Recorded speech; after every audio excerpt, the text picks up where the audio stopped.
dan Partai Gerindra saat ini bersama di dalam koalisi yang mendukung pemerintahan Pak Jokowi dan Kiai Ma'ruf Amin.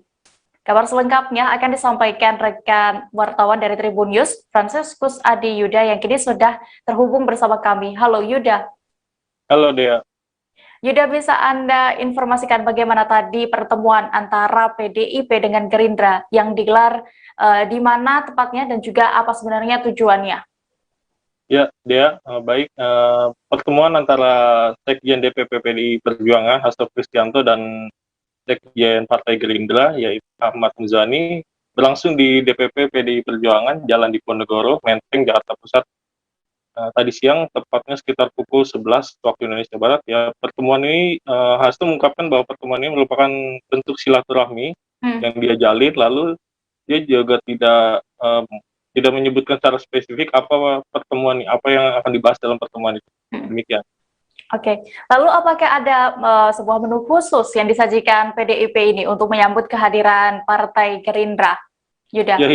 Ya, hidangan khusus yang disiapkan oleh DPP PDI Perjuangan untuk menyambut rombongan dari Partai Gerindra ini cukup menarik karena masakan yang disiapkan adalah makanan kesukaan Presiden Soekarno, yakni ada sayur lodeh khas Yogyakarta serta ada wedang ronde, dan tentunya juga Hasto mengungkapkan bahwa hidangan ini juga dilengkapi dengan ikan teri dan sambal. Ya. Lalu apakah ada informasi terkait adakah sebuah kesepakatan dari pertemuan PDI dengan Gerindra ini? Ya, baik, Partai Gerindra dan PDI Perjuangan sepakat bahwa mereka menggelar pertemuan ini untuk menjalin gotong royong kebangsaan untuk membantu pemerintah dan masyarakat dalam menangani pandemi, terutama dalam pendistribusian vaksin. Lalu mereka juga bersepakat untuk bergotong royong dalam mengurangi tensi politik untuk membantu pemerintah dalam menangani pandemi. Lalu mereka juga tidak spesifik untuk tidak membahas masalah pemilu atau tepatnya Pilpres 2024. Demikian dia. Oke, Tribuners, tadi rekan Yuda berhasil mendapatkan keterangan dari Wakil Sekjen Partai Gerindra, Andre Rosiade. Berikut wawancara lengkapnya untuk Anda. Agendanya silaturahim antara PDI dan Gerindra dalam rangka mendukung pemerintah untuk mengatasi wabah pandemi COVID-19 dan juga percepatan program vaksinasi nasional. Itu agendanya. Yang tertutup apa, Bang? Nanti secara resmi Pak Sekjen kami, Pak Muzani, dan juga Mas Hasto akan menyampaikan dalam konferensi pers setelah pertemuan. Tribuners, kami akan kembali seusai jeda sejenak. Tetaplah di Live Update. Oke, apa kabar Bang Aris di sini untuk strateginya? Kalau saya sendiri di Gimik 37 ini yang semalam baru mulai, apa yang dirasakan Kapten Hitam? Sebenarnya aku nggak ngerasa itu penangkapan atau penggerbegan atau apapun itu, karena gitu posisinya aku kriteria. Jadi kita mengenal disebut dengan stroke yang tidak berdarah dengan stroke yang berdarah. Stroke yang tidak berdarah itu biasanya ditandai dengan adanya penyumbatan. Kalau itu terjadi di sini mungkin pikirnya tidak ke situ kali ya, tapi kalau di Korea atau di Kamboja itu ada beberapa paper yang saya itu mas, ya dulunya tukang koran. Oh gitu ya, tukang koran. Ya saya baca itu Pak. Tuh kan pernah baca kan? Ya. Jadi kalau saya jadi tanggal itu udah bersyukur banget. Si anak ini dijadikan sebagai tersangka begitu.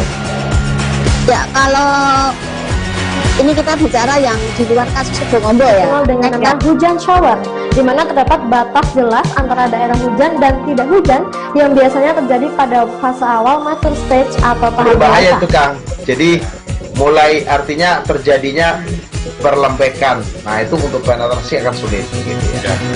Dok saya ini menurut saya memang tidak mudah, bukan urusan tanah diambil. Kalau misalnya Amerika Serikat sekarang. Rasulullah mengatakan dalam sebuah hadis bahwa berpuasa di 6 hari Syawal itu. Oke, apa kabar Bang Aris di sini untuk strateginya?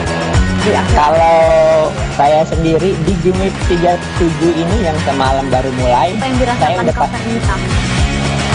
Sebenarnya aku nggak ngerasa itu penangkapan atau penggerbegan atau apapun itu, karena gitu posisinya aku kriteria.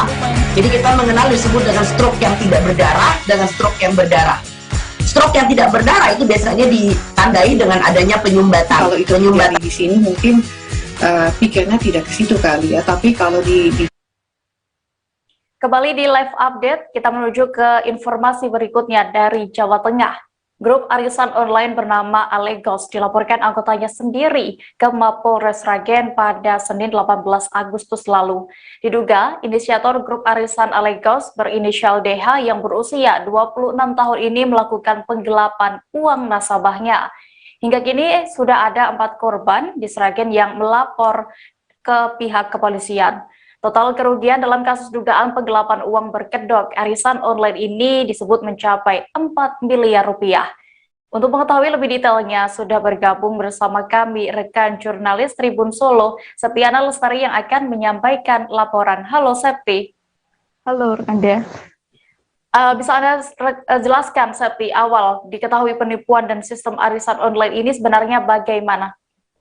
Ya, rekan Dea, arisan online kali ini bernama Grup Alegos, di mana terdiri dari puluhan orang, di mana pertama kali terjadi diketahui tindak penipuan, yakni berawal dari salah satu korbannya seharusnya sudah jatuh tempo untuk menerima uang arisan, namun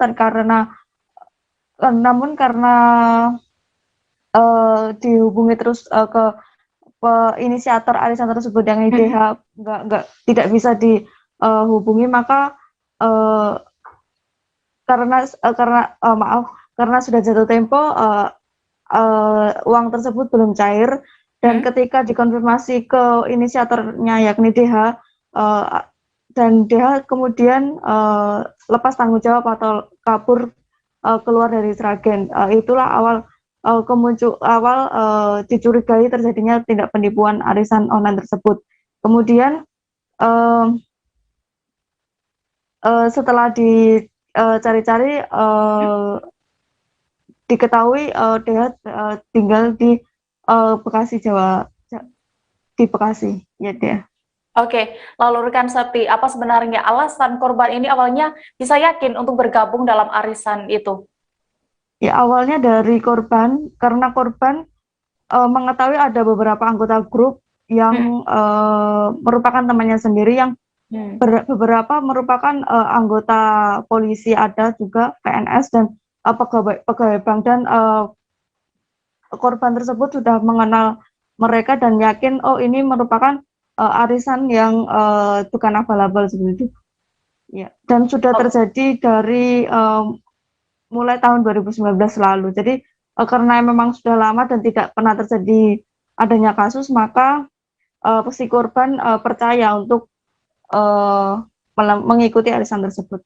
Oke, berarti ini bisa dibilang memang pertama kali pelaku yang diduga sebagai pelaku ini, DH ini melakukan penggelapan, ya, Septi. Lalu bagaimana? Ya, ini kan kasus sudah dilaporkan ke pihak kepolisian setempat. Bagaimana responnya?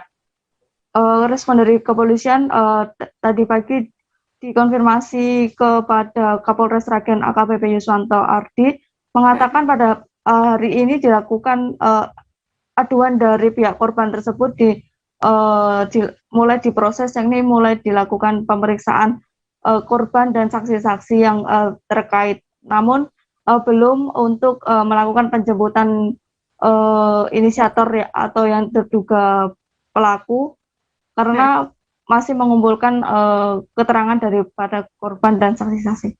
Gitu. Baik. Terima kasih rekan jurnalis Tribun Solo, Septiana Lestari, untuk informasinya. Selamat kembali bertugas. Kita beralih menuju ke kabar berikutnya, Tribuners. Sebuah dinding di bawah jembatan Keliringan, Kewek Kota Yogyakarta sempat dihiasi lukisan mural bernuansa kritik terhadap pemerintah. Namun kurang dari 24 jam, mural yang terpampang di ruang publik itu langsung mendapat respons dari petugas Satuan Polisi Pamung Praja setempat. Satpol PP setempat bergerak untuk menghapus mural tersebut. Selengkapnya akan disampaikan rekan jurnalis Tribun Jogja, Yuwan Toro, yang kini sudah terhubung bersama kami. Halo Toro. Halo rekan Dea. Iya, terus bisa Anda ceritakan bagaimana kronologi akhirnya mural ini dihapus oleh pihak Satpol PP? Ya baik, jadi bisa saya informasikan bahwa upaya penghapusan mural dan vandalisme di Jembatan Kewek ini terjadi sebanyak 2 kali. Sebelumnya pada tanggal 21 Agustus, seniman mural yang menyebut dirinya dengan nama Bamsak melukis mural di dinding jembatan sekitar pukul 10.30 waktu Indonesia Barat dengan pesan bernada kritik berbunyi dibungkam stop represi. Kemudian belum berselang 1 kali 24 jam, tepatnya pada Minggu pagi, mural tersebut langsung dihapus oleh Satpol PP Kota.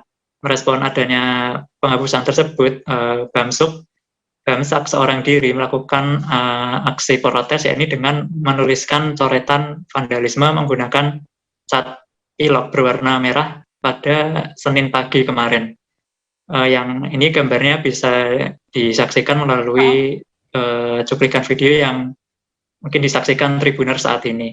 Kemudian serupa dengan sebelumnya, petugas Satpol PP langsung bergerak cepat untuk membersihkan coretan tersebut pada pukul 12:30 di hari yang sama. Iya, rekan Toro, tadi Anda juga langsung datang ke lokasi mural tersebut dan ada petugas juga di sana. Lalu, apa sebenarnya alasan petugas akhirnya menghapus mural tersebut? Ya, jadi menurut Wakil Komandan Operasi Lapangan Wilayah Utara Satpol PP Kota Jogja, Ahmad Solihin, menurut penuturannya saat ditemui di lokasi saat hendak melakukan pembersihan, menurutnya pihaknya melakukan pembersihan karena mural tersebut dianggap melanggar aturan. Jadi aturan yang dimaksud adalah Perda Nomor 18 Tahun 2002 tentang pengelolaan kebersihan dan tindakan vandalisme di Kota Yogyakarta. Selain itu, mural yang digambar oleh Bamsak ini dianggap provokatif karena tidak mendukung langkah pemerintah untuk menerapkan kebijakan PPKM. Demikian rekan Dia. Ya, lalu bagaimana dengan respon dari pemural yang menggambar tulisan di tembok jembatan Kewek itu? Baik, jadi menurut Bamsak atau seniman mural yang melukis di tembok itu sangat menyayangkan langkah yang diambil oleh petugas Satpol PP. Padahal maksud dia untuk menggambar mural itu murni hanya ingin menyampaikan aspirasi. Bamsak juga menyebut bahwa seniman mural di Jogja ini sudah bertahun-tahun sering membuat karya di dinding tembok sekitar kawasan jembatan Kewek tanpa dipersoalkan sama sekali. Menurutnya dia baru pertama kali ini merasakan adanya perlakuan seperti itu, yakni upaya pembersihan mural yang habis digambar. Bahkan Bamsak juga menyebut bahwa petugas Satpol PP kurang kerjaan karena menghapus-hapus karya orang. Bisa saya sampaikan juga mural yang digambar pada Sabtu lalu itu dilukis untuk merespons penghapusan mural wajah yang diduga Presiden Joko Widodo dengan mata tertutup bertulis 404 not found di Batu Ceper, Tangerang, Banten beberapa waktu lalu. Demikian. Iya, Tribuners, tadi rekan Toro juga sudah berhasil berbincang dengan seniman mural Bamsak soal mural di jembatan Kewek tersebut. Berikut liputan lengkapnya untuk Anda. Ya karena kan kita mau bersuara, kita kan ya juga seniman kan juga rakyat kan harus berhak bersuara. Apa salahnya rakyat untuk bersuara? Selama ini belum pernah dihapus atau? Belum pernah. Baru kemarin Sabtu ini? Baru Sabtu kemarin. Kalau yang sebelumnya ada tulisan juga atau cuma mural? Mural. Berarti ada tulisan? Baru ini? Ada tulisan itu. Belum ada 1 kali 24 jam langsung dihapus. Dan Kewek kan aslinya kan tempatnya para seniman-seniman juga untuk berkarya. Dan itu pun hanya karya, kenapa belum ada 1 kali 24 jam dan dihapus oleh aparat. Dan itu pun nggak masuk kriminal. Bangunan SMP Islam Raudatul Jannah yang berada di Jalan Agus Salim, Kelurahan Bekasi Jaya, Kecamatan Bekasi Timur, Kota Bekasi, hangus terbakar pada hari ini Selasa 24 Agustus. Diduga api berasal dari ruang laboratorium komputer sekolah tersebut. Pantauan wartakotalive.com di lokasi kebakaran, api langsung membesar dan menjalar ke beberapa bagian ruangan sekolah. 8 unit armada pemadam kebakaran yang diterjunkan untuk memadam api yang melalap lantai 2 bangunan sekolah tersebut. Informasi lengkapnya akan disampaikan oleh rekan wartawan Warta Kota, Yolanda Putri, yang kini sudah tersambung bersama kami. Halo Yolanda. Halo Dea. Yolanda, bisa Anda informasikan bagaimana ini awal mula kebakaran terjadi di SMP Islam Radiatul Jannah, Kota Bekasi? Baik Dea, terima kasih. Ya, sekiranya pukul 7.48 pagi tadi ditemukan titik api di salah satu ruangan lab komputer, yang dimana lab komputer tersebut berada di lantai 2. Nah, titik api tersebut akhirnya ditemukan warga dan warga langsung mencoba melaporkan ke pihak damkar, dan pihak damkar sendiri datang ke lokasi sekiranya pukul 8 pagi. Lalu setelah itu ada sebanyak 8 unit mobil pemadam yang datang ke lokasi untuk menjinakkan api. Iya, Yolanda, lalu akhirnya berapa lama petugas bisa memadamkan api yang melalap sekolah itu? Baik, ya, api bisa dipadamkan hingga pukul 10.46 waktu Indonesia Barat, di mana sebelumnya pemadam kebakaran sendiri mengalami kesulitan karena memang kondisi dari SMP Islam Radiatul Jannah ini berada di padat penduduk, jadi di gang-gang kecil. Jadi para pemadam ini merasa cukup kesulitan untuk memasuki setiap gang tersebut. Nah, menurut pantauan jurnalis Warta Kota, memang di lokasi kebakaran api langsung membesar dan menjalar ke beberapa bagian ruangan sekolah. Terlihat beberapa mobil pemadam berusaha memadamkan api yang terus menjalar ke ruangan lainnya. Akibat kebakaran tersebut, Jalan Raya Agus Salim sempat ditutup untuk mempercepat proses pemadaman. Setelah itu juga petugas nampak kesulitan memang untuk memadamkan api sebab titik api berada sebuah gang padat penduduk. Diketahui kebakaran sendiri pertama kali terlihat dari sebuah ruangan. Memang pertama dari lab komputer itu, Dea. Ya, lalu berdasarkan informasi yang berhasil Anda himpun, Yolanda, berapa total kerugian yang ditaksir dari kebakaran ini? Ya, baik Dea, memang setelah tadi saya mencoba mewawancarai, mengkonfirmasi Kepala Dinas Pemadam Kebakaran Kota Bekasi, yaitu Aceng Solahuddin, kerugian yang ditaksir hingga mencapai 2,5 miliar. Bangunan seluas 300 meter tersebut hangus terbakar, di mana ada beberapa berkas yang tidak bisa diselamatkan dan hanya beberapa berkas juga yang berhasil diselamatkan. Jadi lebih banyak berkas yang tidak. Keliling nggak ada apa-apa. Saya pulang lagi, nyala-nyala sekitar setengah 6 pagi nyala. Saya aktivitas, turun ke bawah, tidur lagi. Nah, sekitar jam 7.30, dibangunin istri. Raudatul Jannah kebakaran. Begitu saya lihat udah besar api. Cuman anak ngaji, kata anak cerita ke ibunya, dari lab itu ada asap. Dari ruangan lab ya? Iya, ada asap. Di situ labnya itu langsung membesar. Sempat ada ledakan? Sempat ada ledakan? Nggak ada, ledakan nggak ada ya. Cuma paling ledakan dari kaca pecah aja. Ini sekolahan apa pesantren? Yayasan ya? Ini sekolah Islam Raudatul Jannah, yayasan. Kebetulan karena yang nggak ada aktivitas, jadi nggak ada orang juga ya Pak? Nggak ada korban jiwa. Cuman kalau lihat dari kerusakannya hampir seluruhnya ya? Kalau yang atas semua kena. Itu dari seluruhnya ya, tapi pemadam datang jam berapa sih Pak? Sekitar jam 8 lewat ya. Itu Bapak yang langsung melaporkan? Semua banyak yang melaporkan. Langsung ya? Iya, kompak dah banyak. Kompak ya, langsung buru-buru ya? Api langsung gede lagi besar. Tapi emang sekolah ini lagi nggak ada aktivitas? Nggak ada aktivitas. Ya, untungnya lagi nggak ada aktivitas ya Pak? Ya. Pas ini gitu apa angin gedenya itu pada tiup. Ya, sempat ada tiupan angin. Agak lumayan, nggak terlalu gede, agak lumayan, cuma arahnya ke arah mana? Timur ya? Ya ke arah timur angin. Cuma kalau misalnya ke arah berlawanan mungkin rumah saya udah. Jangan kemana-mana Tribuners, karena masih akan ada informasi menarik lain seusai jeda berikut. Tetaplah di live update. Oke, apa kabar Bang Arif di sini untuk strateginya? Kalau saya sendiri di Jumit 37 ini yang semalam baru mulai, Apa yang saya dirasakan udah Kak Fernita? Sebenarnya aku nggak ngerasa itu penangkapan atau penggerbegan atau apapun itu, karena gitu posisinya aku kriteria.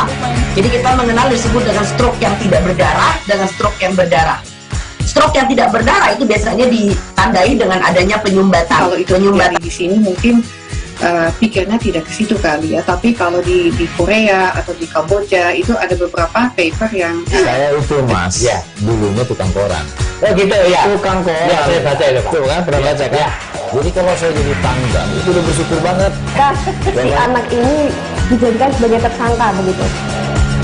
Ya, kalau ini kita bicara yang di luar kasus Sebongondo ya. Dengan nama hujan shower, di mana terdapat batas jelas antara daerah hujan dan tidak hujan yang biasanya terjadi pada fase awal mature stage atau tahap Berbahaya dewasa. itu Kang. Jadi mulai artinya terjadinya perlembekan. Nah itu untuk penetrasi akan sulit gitu ya. Dok, saya ini menurut saya memang tidak mudah, bukan urusan tanah diambil. Kalau misalnya Amerika Serikat sekarang, Rasulullah mengatakan dalam sebuah hadis bahwa berpuasa di 6 hari Syawal itu. Oke, apa kabar Bang Arif di sini untuk strateginya? Kalau saya sendiri di Jumit 37 ini yang semalam baru mulai, Apa yang saya dirasakan udah Kak Fernita? Sebenarnya aku nggak ngerasa itu penangkapan atau penggerbegan atau apapun itu, karena gitu posisinya aku Kriteria. Jadi kita mengenal disebut dengan stroke yang tidak berdarah dengan stroke yang berdarah. Stroke yang tidak. Tribuners, terima kasih Anda masih menyaksikan live update. Kita menuju ke kabar berikutnya. Pemerintah resmi memperpanjang PPKM hingga tanggal 6 September 2021 khusus wilayah luar Jawa dan Bali.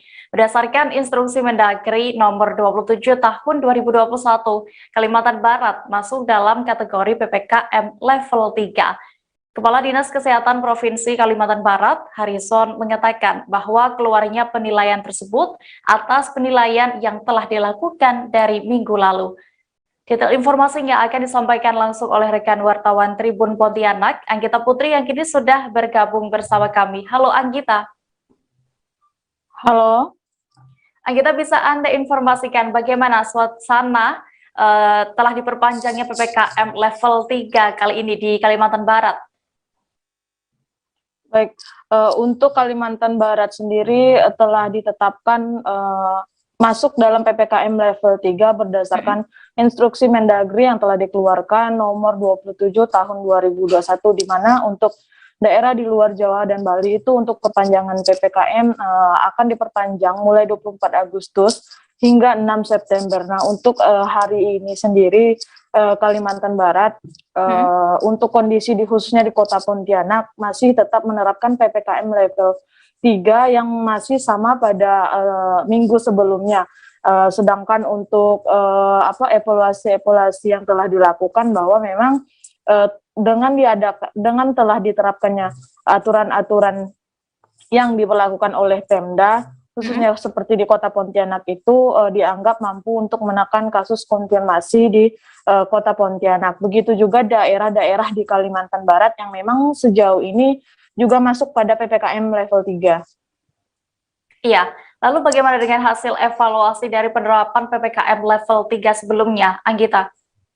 Ya, berdasarkan evaluasi yang disampaikan oleh Kepala Dinas Kesehatan Provinsi Kalimantan Barat, Harrison, mengatakan bahwa memang untuk penerapan PPKM level 3 sebelumnya udah dianggap lumayan efektif untuk menekan kasus konfirmasi COVID-19, tidak hanya di Kota Pontianak, melainkan seluruh wilayah di Kalimantan Barat.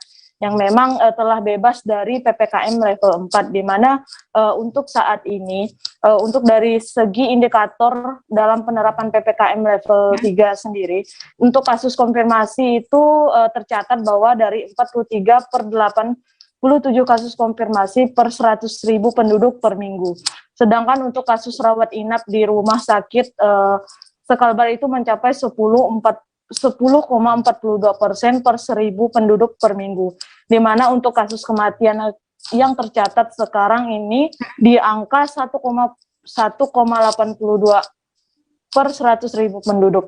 Nah, sedangkan untuk kasus testing dan tracing sendiri, untuk testing masih dianggap terbatas di angka 21,72%, di mana untuk tracing sendiri masih di angka 3,03%, di mana dalam satu kasus konfirmasi itu hanya dilakukan tracing terhadap 3 orang, sedangkan untuk efektifnya itu biasanya untuk satu kasus konfirmasi dilakukan tracing terhadap 14 orang yang ada di sekitar kasus konfirmasi tersebut.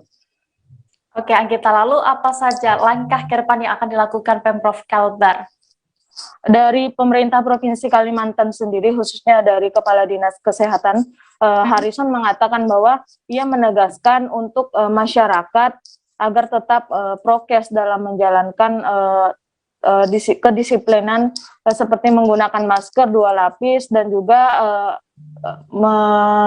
mengingatkan agar tidak melakukan kegiatan-kegiatan yang tidak terlalu penting, jauhi kerumunan dan sering mencuci tangan. Selain itu meminta agar pemerintah kabupaten kota juga menggencarkan untuk pelayanan vaksinasi.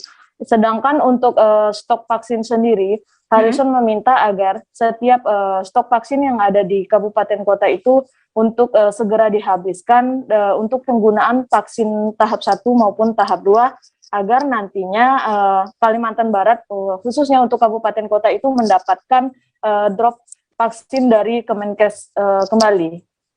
Iya, Anggita, tadi juga sudah sempat melakukan wawancara bersama Kepala Dinas Kesehatan Kalimantan Barat, Harrison. Berikut liputan lengkapnya untuk Anda. Instruksi Mendagri nomor 37 tahun 2021, Kalimantan Barat dalam kategori PPKM level 3. Ya. Nah, itu sebenarnya penilaian dari minggu yang lalu. Itu ada 6 indikator ya.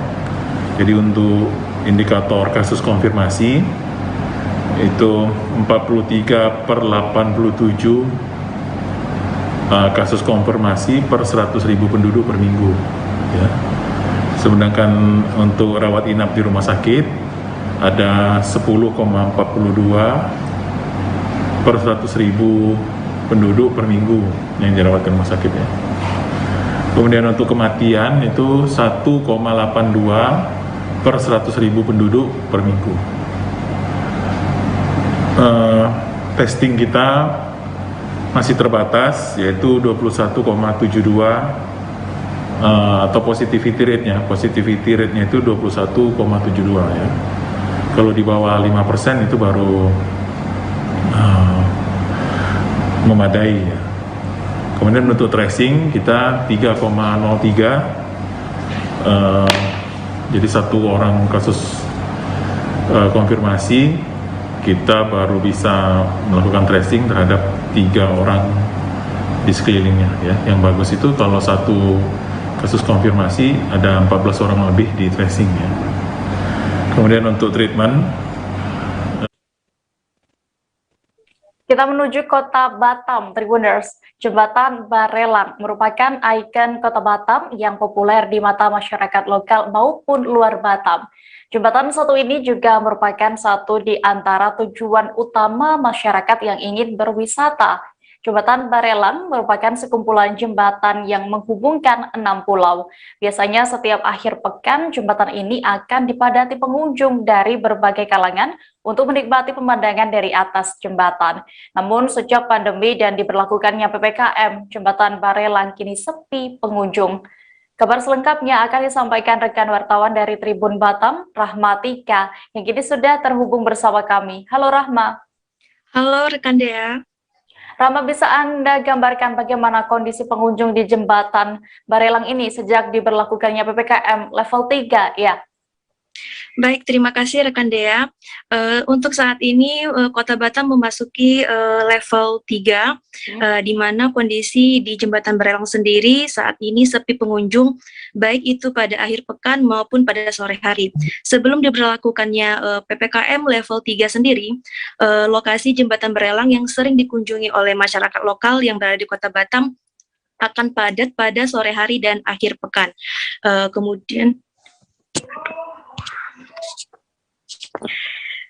Kemudian sejak diberlakukannya PPKM level 3 ini, beberapa pengunjung sepi, baik itu dari muda-mudi dan bagi masyarakat yang berada di luar Kota Batam seperti Tanjung Pinang, Lingga, Bintan, dan wilayah lainnya. Iya, lalu berarti meski begitu selama PPKM juga masih bisa ya untuk memasuki area Jembatan Barelang ini. Lalu bagaimana akses menuju ke jembatan itu, lalu juga apakah ada biaya masuknya? Baik, terima kasih Dea. Untuk menuju lokasi Jembatan Barelang sendiri tidak ada biaya sama sekali. Pengunjung baik itu roda 2 dan roda 4 hanya perlu merogoh biaya untuk parkir saja. Sementara itu di sepanjang ruas jalan yang berada di Jembatan Barelang sendiri bisa digunakan untuk bagi pengunjung untuk bersantai menikmati pemandangan laut dari Jembatan Barelang itu sendiri. Iya, Rahma, Anda berarti juga sudah sempat berkunjung ke jembatan itu. Lalu apakah ada tips nih, untuk berkunjung ke Jembatan Barelang bagi para wisatawan lokal untuk saat ini?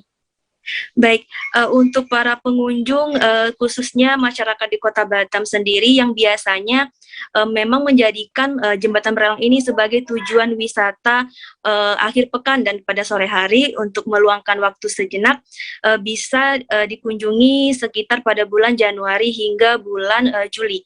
Sementara itu pada bulan Agustus sampai bulan September mendatang, kondisi cuaca di Kota Batam sendiri diguyur hujan dengan intensitas ringan dan intensitas sedang, sehingga disarankan pengunjung tidak berkunjung dulu untuk saat ini karena dikhawatirkan beberapa ruas jalan digenangi air. Dikarenakan juga rekan Dea, saat ini di simpang menuju lokasi Jembatan Barelang sendiri sedang ada pekerjaan jalan sehingga menghambat akses lalu lintas di sekitar Jembatan Barelang itu sendiri. Oke, terima kasih rekan Rahmatika melaporkan dari Kota Batam. Selamat kembali bertugas. Kita beralih ke informasi berikutnya. Dinas Kesehatan Kota Tangerang menyuntikkan dosis pertama vaksin jenis Pfizer kepada pemain Persikota Tangerang di Puskesmas Panunggangan Barat, Kecamatan Cibodas, Kota Tangerang pada hari ini, Selasa 24 Agustus. Padahal semalam Wali Kota Tangerang Arif R. Wismansyah mengatakan pihaknya akan memberikan vaksin COVID-19 jenis Pfizer ini untuk masyarakat umum. Nyatanya dari pantauan langsung di lokasi, para pemain Persikota menjadi penerima vaksin COVID-19 jenis Pfizer di puskesmas tersebut untuk pertama kalinya. Lantas kenapa harus para pemain Persikota yang disuntikan pertama kali menggunakan jenis vaksin Pfizer? Dan untuk mengetahui lebih detailnya, sudah bergabung bersama kami rekan jurnalis Tribun Jabar, Kemal Kimi Setia yang akan menyampaikan laporan. Halo Kemal. Ya, sore Dea. Ya, Kemal, bisa Anda gambarkan, informasikan bagaimana kondisi saat vaksinasi Pfizer perdana ini untuk pemain Persikota Tangerang? Baik, Dea, dapat kami sampaikan langsung di lokasi tadi pagi di Puskesmas Panunggangan Barat, Kecamatan Cibodas, Kota Tangerang. Suasana saat pelaksanaan vaksinasi di Kota Tangerang itu berlangsung sedikit rusuh, padahal di Kota Tangerang sendiri baru pertama kali akan melaksanakan vaksinasi pertama untuk vaksin COVID-19 jenis Pfizer. Di lokasi tersebut tampak ada 33 pemain dari Persikota Tangerang yang menjadi warga pertama di Kota Tangerang yang mendapatkan vaksin COVID-19 jenis Pfizer ini. Dari pantauan langsung di lokasi, tampak proses vaksinasi tampak rusuh sebab dikarenakan adanya para ASN dari Puskesmas Panunggangan Barat yang tampak sangat antusias sekali untuk mendokumentasikan vaksin yang berasal dari Amerika Serikat tersebut, sehingga beberapa pemain yang akhirnya menunggu sempat terganggu karena jalannya vaksinasi terhalang oleh beberapa ASN yang sangat antusias untuk mendokumentasikan vaksin tersebut. Begitu dia. Oke, Kemal, ini yang menjadi pertanyaan warga mungkin ya, karena sebelumnya kan tadi juga disebutkan bahwa vaksin Pfizer ini akan disuntikan untuk warga umum, tapi kenapa akhirnya yang pertama kali mendapatkan vaksin Pfizer di Kota Tangerang ini harus pemain Persikota Tangerang? Baik, menurut PLT Kepala Dinas Kesehatan Kota Tangerang, Dr. Dini Anggra ini, untuk vaksin pertama yang dilakukan itu menggunakan Pfizer ini adalah disasarkan kepada para pemain bola Persikota Tangerang karena sebagai bukan untuk sebagai uji coba, namun untuk pertama kali para nakes dan para vaksinator ini diberikan pelatihan terlebih dahulu, sehingga untuk 33 sampel pertama memang diberikan terlebih dahulu kepada para pemain Persikota tersebut. Namun sampai saat ini tribunjakarta.com belum mendapatkan detail persisnya kenapa untuk menerima vaksin COVID-19 jenis Pfizer ini diberikan kepada para pemain Persikota Tangerang. Namun untuk masyarakat umum baru akan diselenggarakan mulai besok sampai hari Sabtu. Begitu dia. Oke, lalu kapan vaksin Pfizer ini akan bisa diterima untuk masyarakat umum di Kota Tangerang? Kemal. Baik, dia dapat disampaikan kalau vaksin jenis Pfizer ini dapat diberikan kepada masyarakat umum di Kota Tangerang dimulai diselenggarakan mulai hari Rabu sampai Sabtu pekan ini. Nah, untuk lokasinya akan dibagi dua saja untuk vaksin jenis Pfizer ini, yaitu di Puskesmas Pandungan Barat Kecamatan Cibodas Kota Tangerang, lalu di RSUD Kota Tangerang. Dr. Dini juga menyampaikan kenapa dua tempat itu saja yang menyelenggarakan vaksin jenis Pfizer ini, karena di dua tempat tersebut karena hanya di dua tempat tersebut terdapat penyimpanan yang layak untuk menyimpan Pfizer tersebut yang bisa menampung hingga suhu di bawah suhu minus 70 derajat. Begitu dia. Oke, Tribuners, tadi rekan Kemal juga berhasil melakukan wawancara bersama PLT Kepala Dinas Kesehatan Kota Tangerang, Dini Anggra. Ini berikut keterangan lengkapnya untuk Anda. 30 orang ya sayangnya. Dari? 30 orang. Oh, Persikota. Kenapa Persikota? Bukan kenapa Persikota, Bu? Ya, ini untuk ini aja, sebagai awal aja. Karena nanti mah insya Allah semua. Kalau pas ini Panbar mulai besok. Rabu, Kamis, Jumat, Sabtu, insya Allah mereka. Berapa dosis ini jumlah? Dosisnya kurang lebih ada 700-an ya, kalau dalam seminggu itu. Untuk Panbar ya. Kalau total 81.900. Tapi nanti kita lihat. Kalau sanggup nanti selesai dosis 1 ya kita terusin aja semuanya. Itu memang untuk yang pertama ada skala prioritas? Bukan skala prioritas, jadi ini kan di dropnya sama Menkes itu cuma di dua tempat, RSUD Kota dengan Pandunggalan Barat. Tapi nanti kita akan alokasi ini. Ini karena dia nggak boleh sembarangan itunya, penyimpanannya. Jadi dia pakai thermosiper, suhunya mesti minus 70 ya kalau nggak salah tuh. Ntar lihat deh. Ya, jadi dia nggak bisa langsung begitu, makanya ditempatkan di lokus dulu, nanti diambil dulu gitu ya, banyak ininya. Kesiapan nakesnya gimana, Bu? Kesiapan nakesnya? Nakes, kenapa? Untuk vaksinatornya? Insya Allah sama aja, cuma caranya aja, maka ini dicoba dulu, lihat, teman-teman ngelihat dulu, oh ngoplosnya, misalnya di sini kan sekarang 0,3 dia, setiap kali suntik 0,3. Terus vialnya harus ditambah dulu dengan larutan NaCl 1,8 mili setiap satu vial. Jadi ada proses dulu tuh, nggak langsung jadi sedot gitu, enggak. Ini makanya harus dilihat dulu biar teman-teman yang lain lihat. Gitu. Kami akan kembali seusai jeda sejenak. Tribuners, tetaplah di live update. Oke, apa kabar Bang Ariski di sini untuk strateginya? Kalau saya sendiri di Jumit 37 ini yang semalam baru mulai, saya udah pasti. Sebenarnya aku nggak ngerasa itu penangkapan atau penggerbegan atau apapun itu, karena gitu posisinya aku kriteria. Jadi kita mengenal disebut dengan stroke yang tidak berdarah dengan stroke yang berdarah. Stroke yang tidak berdarah itu biasanya ditandai dengan adanya penyumbatan. Kalau itu terjadi di sini mungkin pikirnya tidak ke situ kali ya, tapi kalau di Korea atau di Kamboja itu ada beberapa paper yang Saya itu mas, ya dulunya tukang koran. Oh gitu ya. Tukang koran. Ya, saya baca itu Pak. Tuh kan, pernah baca kan? Ya. Jadi kalau saya jadi tanggal, itu udah bersyukur banget. Si anak ini dijadikan sebagai tersangka begitu. Ya kalau ini kita bicara yang di luar kasus Sibolombo ya. Dikenal dengan nama hujan shower, di mana terdapat batas jelas antara daerah hujan dan tidak hujan yang biasanya terjadi pada fase awal mature stage atau tahap Berbahaya dewasa. itu Kang. Jadi mulai artinya terjadinya perlembekan. Nah itu untuk penetrasi akan sulit gitu ya. Dok, saya ini menurut saya memang tidak mudah, bukan urusan tanah diambil. Kalau misalnya Amerika Serikat sekarang, Rasulullah mengatakan dalam sebuah hadis bahwa berpuasa di 6 hari Syawal itu. Oke, apa kabar Bang Ariski di sini untuk strateginya? Kalau saya sendiri di Jumit 37 ini yang semalam baru mulai, Apa yang saya dirasakan udah Kak Fernita? Sebenarnya aku nggak ngerasa itu penangkapan atau penggerebegan atau apapun itu, karena gini loh, posisinya aku Kriteria. Jadi kita mengenal disebut dengan stroke yang tidak berdarah dengan stroke yang berdarah.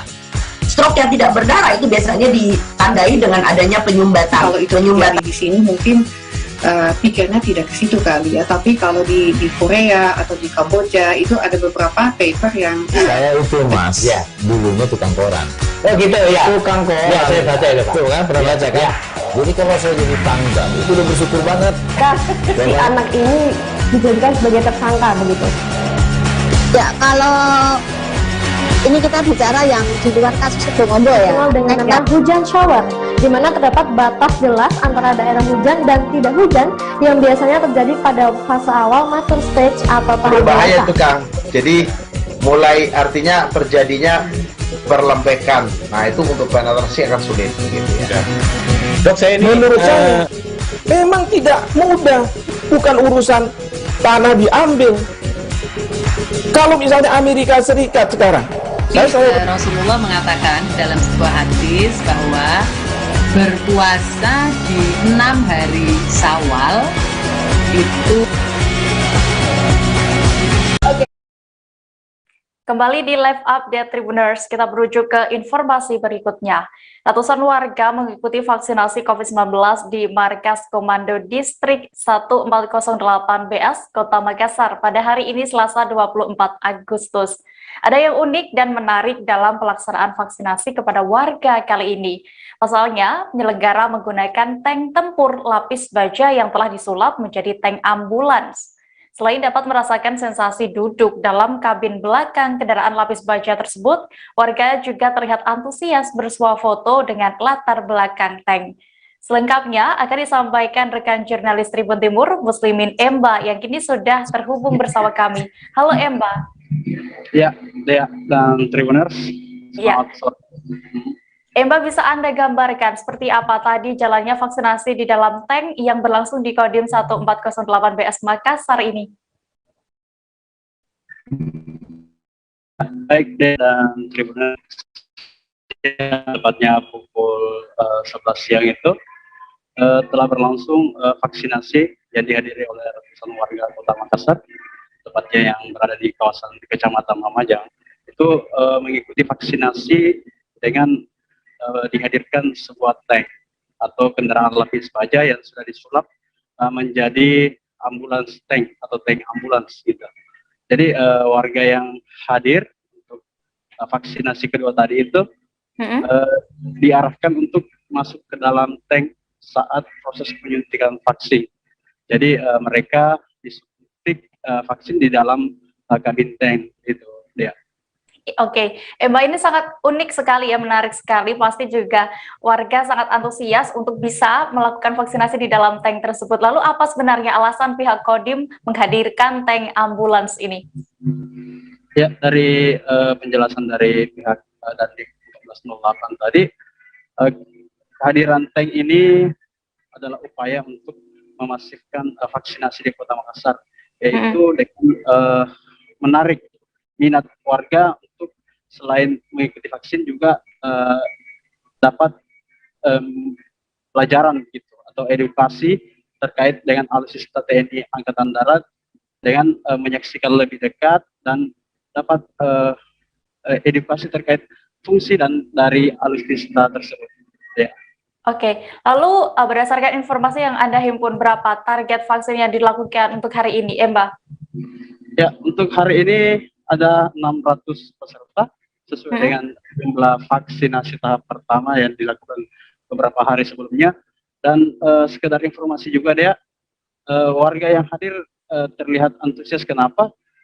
Sebab setelah vaksin beberapa menit sebelum waktu istirahat itu totalnya sudah mencapai 500-an peserta begitu. Padahal vaksinasi ini ditargetkan sampai sore begitu. Ya. Oke. Tribuners, tadi rekan Emba berhasil mendapatkan keterangan dari Dandim 1408 BS Kolonel Dwi Irbaya Sandra. Berikut liputan lengkapnya untuk Anda. Vaksin kedua setelah vaksin pertama dulu sudah dilaksanakan, sehingga saat ini kedua untuk dosisnya kita menyesuaikan berapa yang pertama kemarin kita berikan, hari ini sudah melanjutkan vaksin yang pertama tadi. Tadi ada berapa banyak yang di total untuk hari ini sampai dengan pukul siang ini untuk jumlahnya kurang lebih 500 sampai 600 orang warga Kota Makassar. Ini menyiapkan tank sendiri seperti apa? Ya, ini kan beda dengan vaksin pertama, nggak dalam tank ini, vaksin kedua dalam tank ini seperti apa? Seperti apa, nggak ada konsep sendiri yang disiapkan pihak Kodim atau seperti apa? Baik, ini kita rencanakan kita datangkan adanya tank ambulan untuk didatangkan di Kodim ini dalam rangka memperbesar, memasifkan kegiatan vaksin ini di wilayah Kota Makassar. Jadi sebagai pengetahuan juga bagi warga masyarakat dan juga sebagai daya tarik pastinya, mungkin mereka belum pernah melihat kendaraan tempur TNI Angkatan Darat, salah satunya tank AMX ini. Harapan kita dengan adanya ini semakin banyak orang yang akan melaksanakan vaksinasi sesuai dengan kebijakan dari pemerintah pusat dalam hal Bapak Presiden untuk memasifkan tank tersebut. Jadi sebagai informasi juga, tank ambulan ini digunakan pada saat kegiatan tempur, manakala ada warga atau anggota kita yang mungkin terluka. Saat ini dalam situasi pandemi, Angkatan Darat juga merasa mempunyai tanggung jawab moral untuk sama-sama memasifkan kegiatan vaksin, sehingga tank ambulan ini kita fungsikan untuk melaksanakan vaksinasi. Harapan kita Tribuners, kebiar vaksinasi kembali dilakukan oleh tenaga kesehatan dari Puskesmas Jatiwangi dan Loji Dinas Kesehatan Majalengka. Lokasi gebiar vaksinasi ini berada di kantor Kecamatan Jatiwangi. Hari ini Selasa 24 Agustus dengan menyasar para penyandang disabilitas. Mereka tampak antusias mengikuti vaksinasi didampingi oleh keluarganya. Kegiatan tersebut sebagai upaya mempercepat capaian herd immunity yang digadang-gadang akan selesai pada akhir tahun ini. Informasi lengkapnya akan disampaikan oleh rekan wartawan Tribun Cirebon, Eki Yulianto, yang kini sudah tersambung bersama kami. Halo Eki. Halo, sore Dea. Iya, Eki, bisa Anda informasikan bagaimana pelaksanaan vaksinasi disabilitas kali ini di Majalengka? Ya, baik Dea, pelaksanaan vaksinasi dengan menyasar para penyandang disabilitas di Kecamatan Jatiwangi ini pada umumnya sama ya dengan masyarakat lainnya ketika divaksinasi. Hanya saja para penyandang disabilitas ini harus didampingi oleh keluarga, baik dari orang tua, saudara, maupun tetangga dalam proses vaksinasi. Baik dari ketika antri, screening oleh vaksinator maupun penyuntikan vaksin. Mereka tidak bisa secara mandiri ya mengikuti seluruh instruksi dari petugas. Keterbatasan dari para masing-masing penyandang disabilitas ini ya menjadi alasannya. Namun kendati demikian, para penyandang disabilitas ini sangat antusias ya. Bahkan beberapa di antaranya sudah menunggu ya sejak pagi hari. Ya, salah satunya yang berhasil saya wawancarai yaitu Dida ya, warga desa Jatisura, kecamatan setempat, di mana Dina mengaku sudah lama menunggu dirinya ingin divaksin ya. Dida mengaku bahwa vaksin dianggap perlu ya untuk meningkatkan imun dan mencegah dari virus corona. Oke. Lalu jenis vaksin apakah yang digunakan untuk menyuntik para penyandang disabilitas ini, Eki? Ya, dari keterangan Camat Jatiwangi, Roni Setiawan mengatakan bahwa ada 2 jenis vaksin yang digunakan dalam vaksinasi kali ini. Ada vaksin jenis Sinovac dan Sinopharm. Tentu bagi kategori usia remaja dan lansia, vaksin yang digunakan yaitu Sinopharm ya. Sementara untuk masyarakat kategori lainnya di lain lansia dan remaja itu pakai Sinovac. Vaksin jenis Sinopharm ini merupakan bantuan ya. Kita ketahui bahwa bantuan dari Uni Emirat Arab yang di-dropping ke pemerintah pusat, lalu dilanjutkan menyasar ke pemerintah provinsi dan diakhiri di pemerintah kota atau kabupaten. Ya, gelaran vaksinasi ini petugas puskesmas menyediakan sekitar 103 dosis vaksin ya yang menyasar para penyandang disabilitas khususnya di Kecamatan Jatiwangi. Oke, Eki, berdasarkan informasi yang Anda himpun, sebenarnya apakah penyandang disabilitas ini termasuk golongan yang sebenarnya rentan tertular virus corona? Ya, baik, menurut keterangan dari pihak tenaga kesehatan setempat bahwa pihaknya memang memprioritaskan para penyandang disabilitas ini untuk menjalankan vaksinasi ya. Pasalnya mereka menjadi salah satu kategori yang orang yang rentan juga tertular virus, baik secara langsung karena infeksi maupun tidak langsung karena pembatasan untuk mengurangi penyebaran virus. Ada beragam resiko, hambatan tergantung faktor usia, identitas gender, jenis disabilitas, etnis, orientasi seksual, dan status migrasi ya. Ya, menurut tenaga kesehatan setempat juga, alasan penyandang disabilitas lebih beresiko tertular COVID, yaitu salah satunya diantaranya hambatan dalam menerapkan langkah-langkah kebersihan dasar ya, misal kayak mencuci ya, pompa air atau cuci tangan yang mungkin tidak dapat diakses secara fisik ya. Demikian ya. Oke, Tribuners, tadi rekan Eki juga sudah mewawancarai Camat Jatiwangi dan juga salah seorang penyandang disabilitas yang menerima vaksin. Berikut liputan lengkapnya untuk Anda. Tadi dilaksanakan vaksinasi bagi keluarga kita kaum disabilitas Kecamatan Jatiwangi dari target 103 orang. Di antaranya memang ada yang karena kurang sehat tidak bisa dilaksanakan. Kita juga untuk melayani mereka tadi dilaksanakan juga kolaborasi dengan puskesmas, ada program Jaka Imah, jadi yang tidak bisa hadir kita langsung datang ke sana. Tadi sempat memberikan paket sembako itu gimana?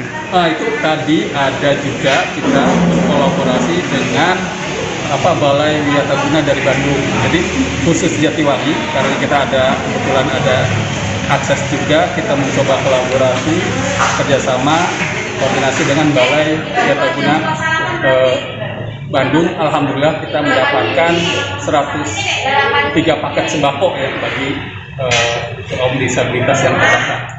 Sasaran hari ini itu berapa sih? Tadi yang kita udah awal catat ada 103, tapi ada juga susulan ya. Kita sebetulnya hampir sekitar 50-an, tapi memang tidak bisa hadir semua karena memang juga karena ada yang screeningnya syarat ya, karena atau yang lain-lain, jadi kurang lebih sekitar 85 yang 4 tadi kita di desa, tadi 81 kurang ketahui kita layani di sini. Oke, terima kasih Pak. Kita beralih ke Kalimantan Utara, Tribuners. Ratusan personel Satpol PP dan PMK Kota Tarakan melaksanakan kegiatan swab test antigen di Mako Satpol PP Kota Tarakan pada hari ini Selasa 24 Agustus. Kegiatan swab test massal ini menindaklanjuti laporan adanya sebagian personel yang terpapar COVID-19. Pelaksanaan tes swab ini akan berlangsung 2 tahap, yakni hari ini dan juga Kamis 26 Agustus mendatang. Detail informasinya akan disampaikan langsung oleh rekan wartawan Tribun Kaltara, Andi Pausiah, yang kini sudah bergabung bersama kami. Halo Andi. Iya, halo rekan Dea. Iya, rekan Andi, bagaimana pelaksanaan kegiatan swab antigen yang diikuti ratusan personel Satpol PP dan PMK Tarakan hari ini?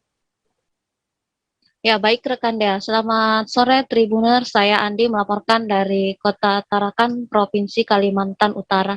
Ya, dapat saya sampaikan pada pukul 8 pagi tadi, ratusan personel Satpol PP dan PMK Kota Tarakan berkumpul di Mako Satpol PP dan PMK Kota Tarakan. Adapun mereka dalam rangka melaksanakan kegiatan swab antigen secara massal. Dan pelaksanaan swab antigen secara massal ini sendiri dilaksanakan setelah adanya beberapa personel Satpol PP yang terpapar COVID-19.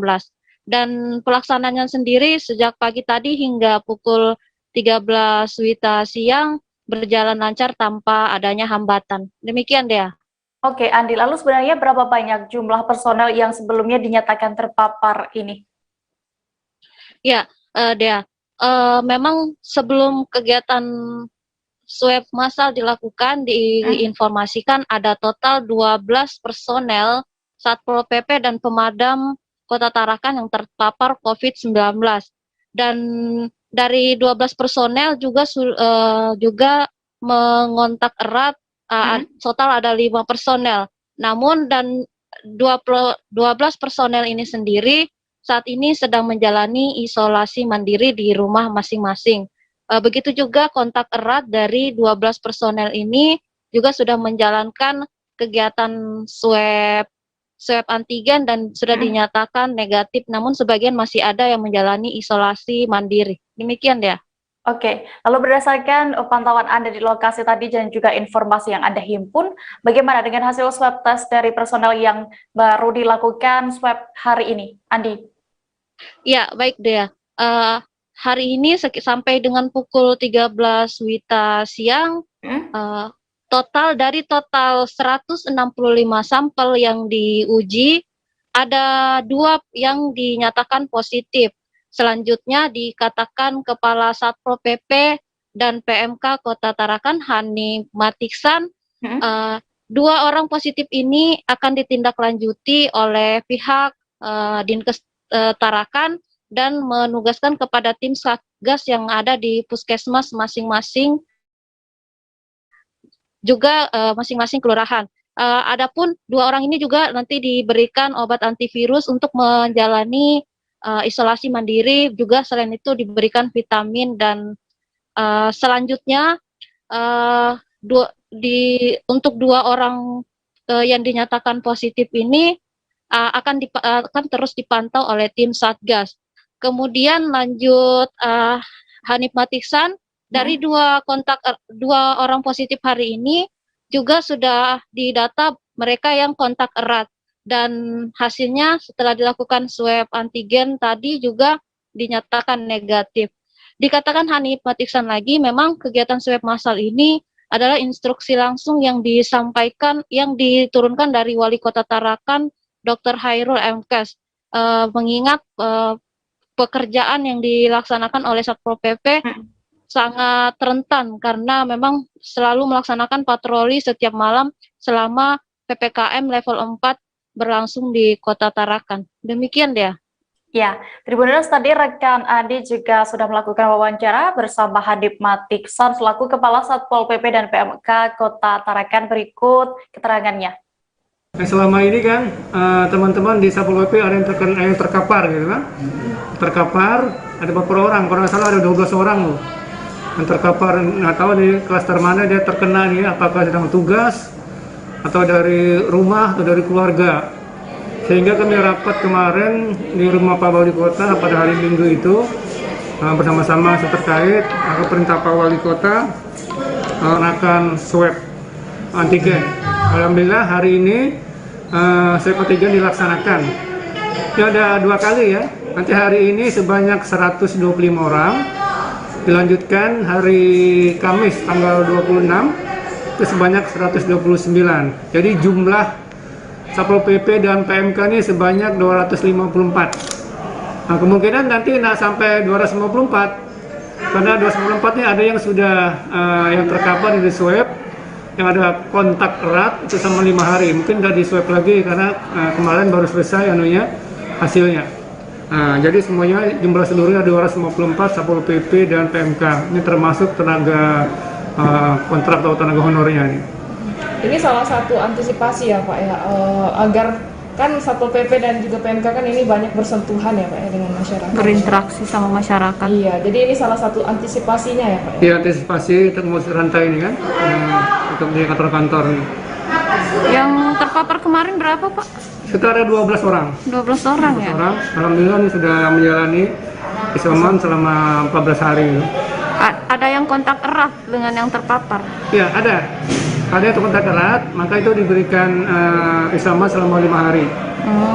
Tapi hasilnya juga negatif, ya kan? Setelah swab 5 hari itu hasilnya negatif, baru nanti diberikan surat keterangan selesai isolasi mandiri dari puskesmas.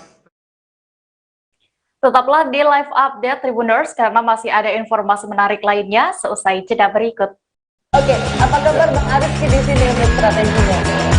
Kalau saya sendiri di Jumip 37 ini yang semalam baru mulai, saya udah pasti. Sebenarnya aku nggak ngerasa itu penangkapan atau penggerbegan atau apapun itu, karena gini loh, posisinya aku kriteria. Jadi kita mengenal disebut dengan stroke yang tidak berdarah dengan stroke yang berdarah.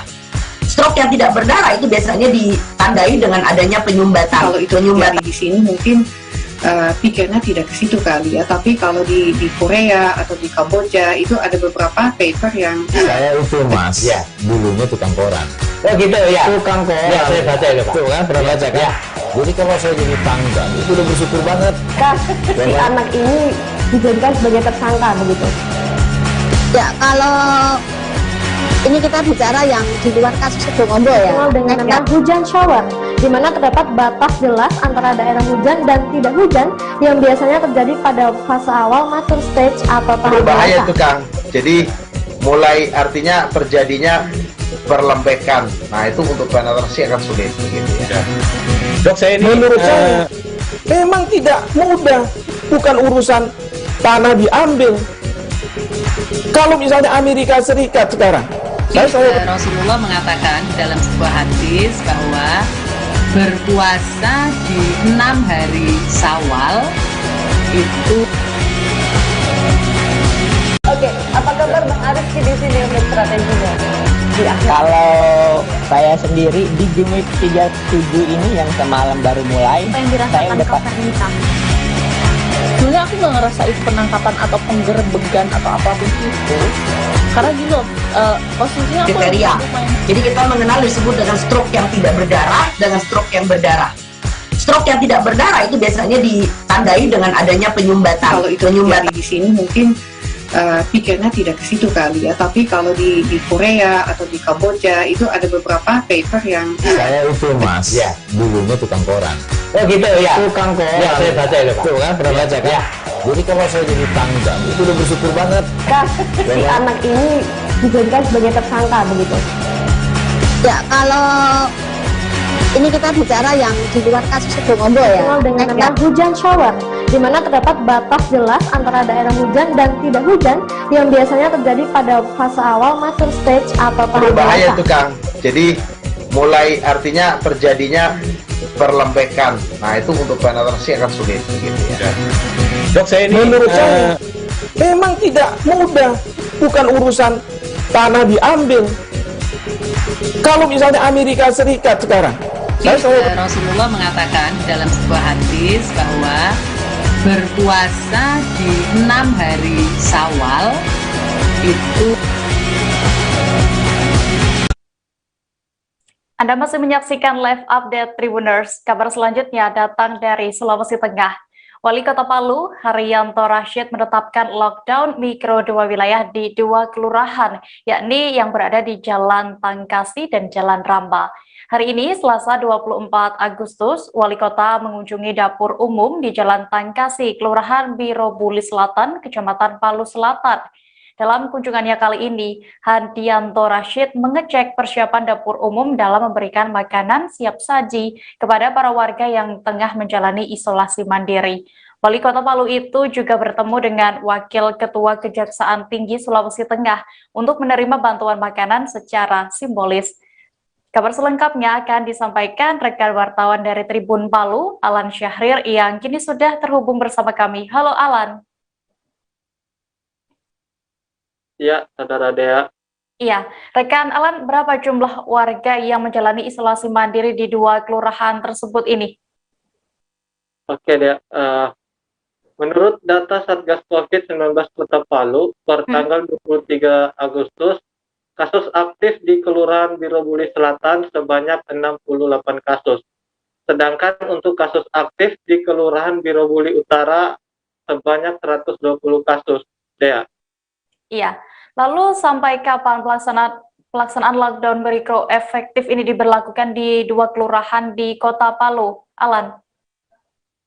Baik ya, menurut Wali Kota Palu, Hadianto Rashid, pemberlakuan mikro efektif atau lockdown ini di 2 kelurahan tersebut diperkirakan hanya 2 hari saja, dengan target dalam 2 hari tersebut testing, tracking, treatment sudah selesai diberlakukan.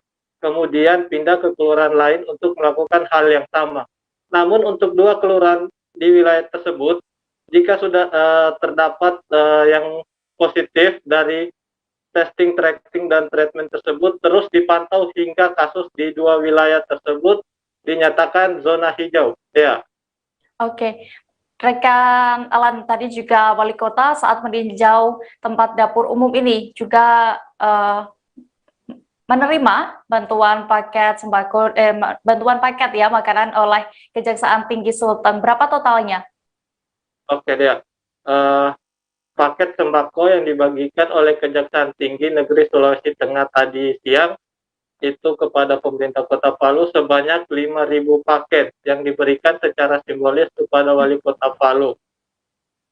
Untuk paket makan 2 kali sehari itu, yaitu pada siang tadi dan pada malam hari. Kembali dia. Terima kasih rekan wartawan dari Tribun Palu, Alan Syahrir, untuk laporannya. Selamat kembali bertugas. Kita menuju ke informasi berikutnya, Tribuners. Penerapan pemberlakuan pembatasan kegiatan masyarakat atau PPKM level 4 membuat bisnis hotel di Kota Blitar terpuruk. Okupansi hotel turun drastis, ini merupakan dampak penutupan wisata dan pembatasan aktivitas masyarakat selama pelaksanaan PPKM level 4.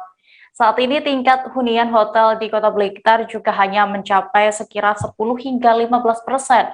Para pelaku usaha hotel juga harus memutar otak untuk tetap bisa bertahan di masa pandemi COVID-19. Untuk mengetahui lebih detailnya, sudah bergabung bersama kami rekan jurnalis Surya, Samsul Hadi yang akan menyampaikan laporan. Halo Samsul. Ya, selamat sore Dea. Samsul, berdasarkan pantauan Anda, bisa Anda gambarkan bagaimana kondisi bisnis hotel di Kota Blitar selama pandemi ini? Ya, baik, terima kasih Dea. Di awal pandemi 2020, itu bisnis hotel memang sempat drop ya. Tapi ketika ada pemberlakuan new normal di Juli Agustus 2020, mereka mulai menggeliat lagi bangkit untuk bisnis hotelnya.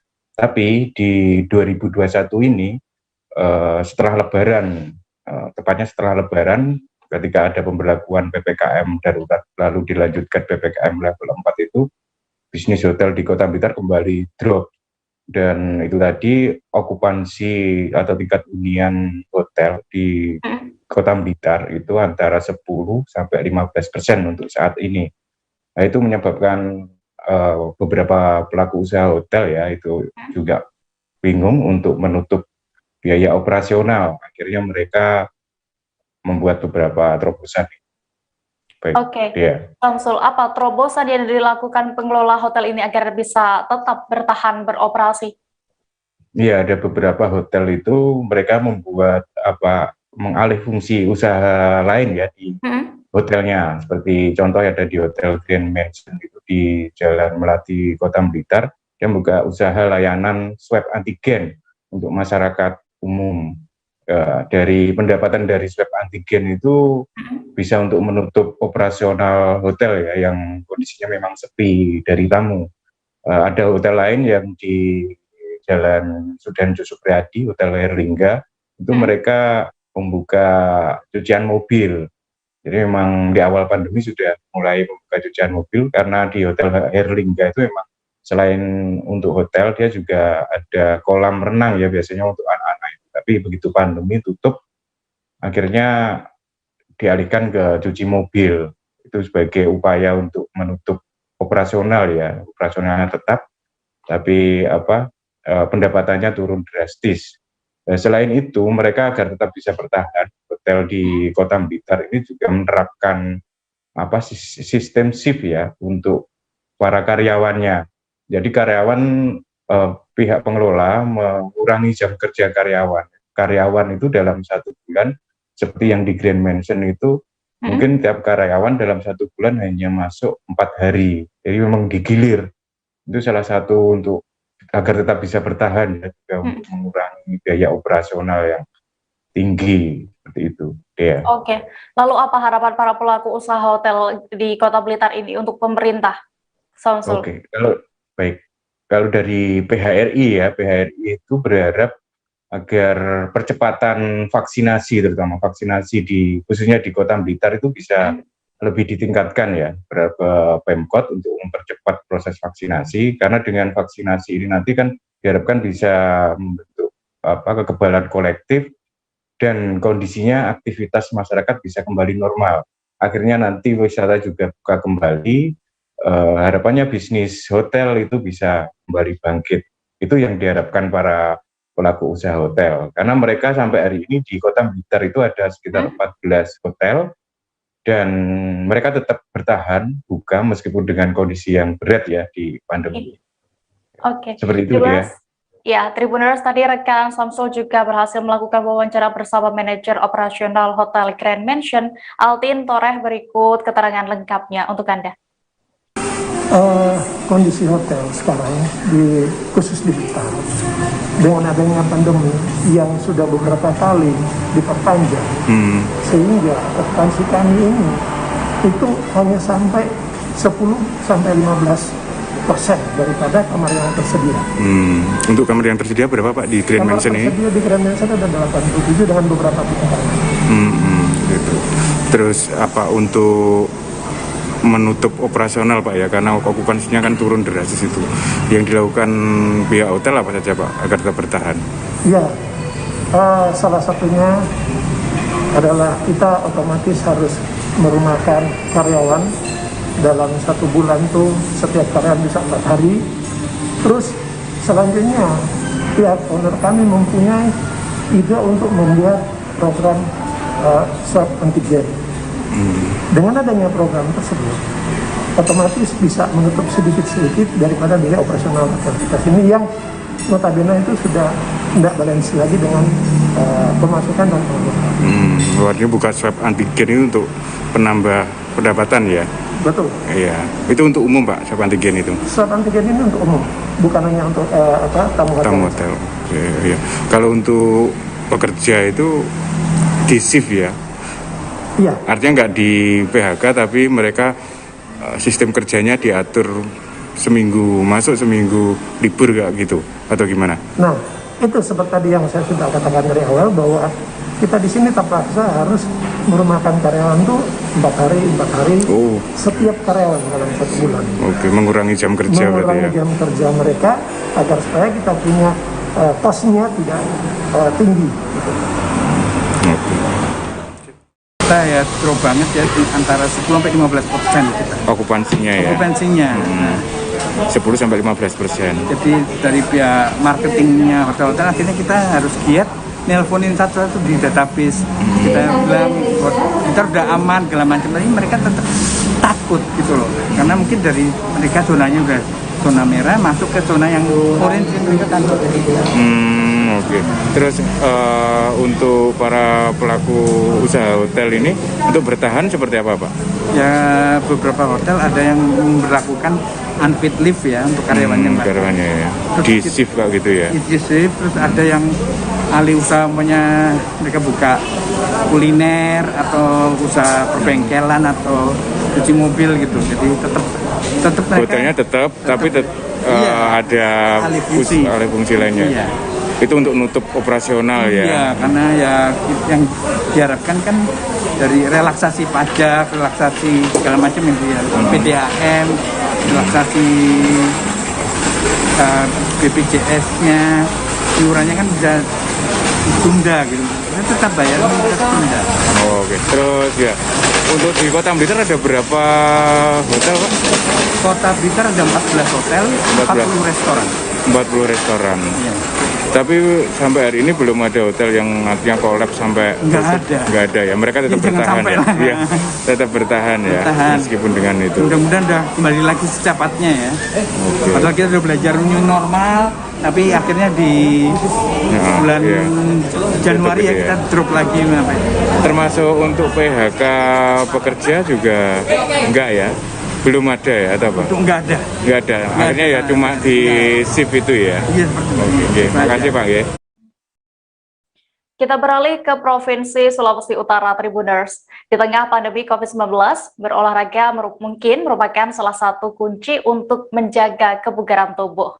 Banyak sarana dan prasarana olahraga penuh dengan masyarakat yang datang untuk jogging dan mungkin juga sekedar jalan sehat. Meskipun begitu, di Kabupaten Bolmong, Provinsi Sulawesi Utara ada satu sarana olahraga yang sudah dibangun, namun tidak kunjung juga terpakai.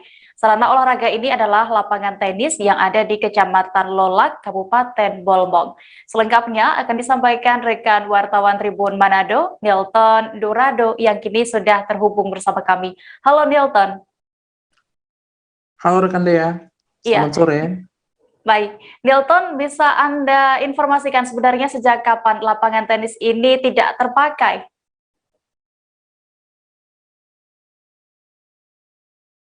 Lapangan ini dibangun tahun 2000 di Kecamatan Lolak, dan sejak dibangun sampai sempat digunakan beberapa bulan sampai awal 2020, tapi sejak tahun 2020 sudah tidak digunakan lagi karena memang beberapa fasilitasnya sudah mulai rusak. Bahkan alat-alat olahraga mulai dari net sampai tempat toilet juga sudah tidak terawat sama sekali. Iya, oke. Nilton, dibangun tahun 2019 ya. Lalu berapa saat itu anggaran yang disiapkan untuk membangun lapangan tenis ini? Anggarannya waktu itu disiapkan oleh Dinas Dispora Bolmong sekitar 700 juta. Tapi hanya dipakai kurang lebih 7 bulan. Setelah itu sudah tidak ada aktivitas lagi dan dibiarkan rusak seperti ini. Oke, lalu bisa Anda sebutkan apa saja fasilitas lain yang sudah rusak di lapangan tersebut, Nilton? Lampunya sudah tidak menyala, toiletnya juga sudah rusak, bahkan pagar yang untuk menahan bola juga sudah ditumbuhi oleh rumput-rumput liar, karena memang sudah cukup lama tidak terpakai.